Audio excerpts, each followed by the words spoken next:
আসসালামু আলাইকুম রহমতুল্লাহ। ইসলাম কেমন হবে কোরবানি দাতার নিয়ত?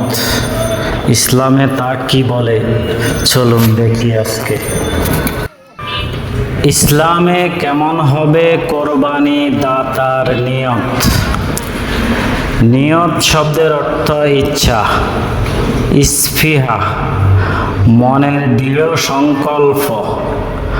আরেক অর্থে নিয়ত আল্লাহর সন্তুষ্টি বিধানের লক্ষ্যে কোনো কাজের দিকে মনোনিবেশ করা, আবার মনে কোনো জিনিসের প্রতি লক্ষ্য আরোপ ও তা বাস্তবায়নের উপর জোর দেওয়াকে নিয়ত বলা হয়। এই নিয়তের গুরুত্ব সব ক্ষেত্রেই অসামান্য। পবিত্র কোরআনে আল্লাহ তাআলা ইরশাদ করেন, যেই ব্যক্তি দুনিয়ার নিয়ত রাখবে আমি তাকে দুনিয়ার যতটুকু ইচ্ছা প্রদান করব, এরপর তার জন্য জাহান্নাম নির্ধারণ করব। এতে সেই দুর্দশাগ্রস্ত বিতাড়িত অবস্থায় প্রবেশ করবে। পক্ষান্তরে যেই ব্যক্তি পরকালেরও নিয়ত রাখবে এবং এর জন্য যেমন চেষ্টার প্রয়োজন তেমন চেষ্টাও করবে, যদি সেই মুমিন হয়, এরূপ লোকের চেষ্টা কবুল হবে। সূরা বনী ইসরাইল 18-19 হাদিসে নিয়তের গুরুত্ব সম্পর্কে বলা হয়েছে।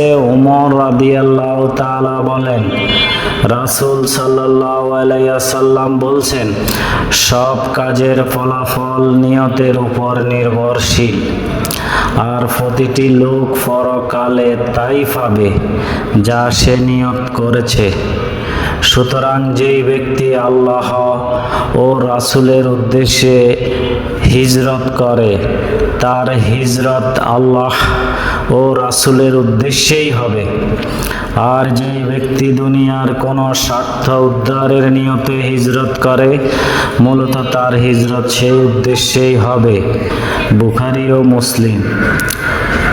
কোরবানি দাতার নিয়ত হতে হবে এখলাসপূর্ণ, একমাত্র আল্লাহ তাআলার সন্তুষ্টির উদ্দেশ্যেই কোরবানি করতে হবে।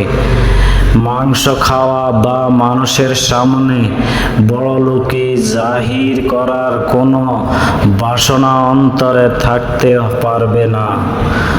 পবিত্র কোরআনে ইরশাদ হয়েছে, আল্লাহ কাছে ওগুলোর গোশত পৌঁছায় না, রক্ত পৌঁছায় না, বরং তার কাছে তোমাদের তাকওয়াই পৌঁছায়।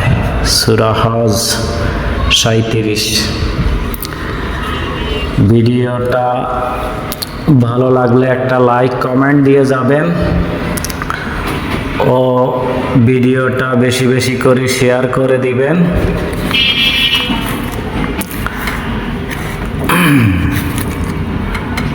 আল্লাহ হাফেজ।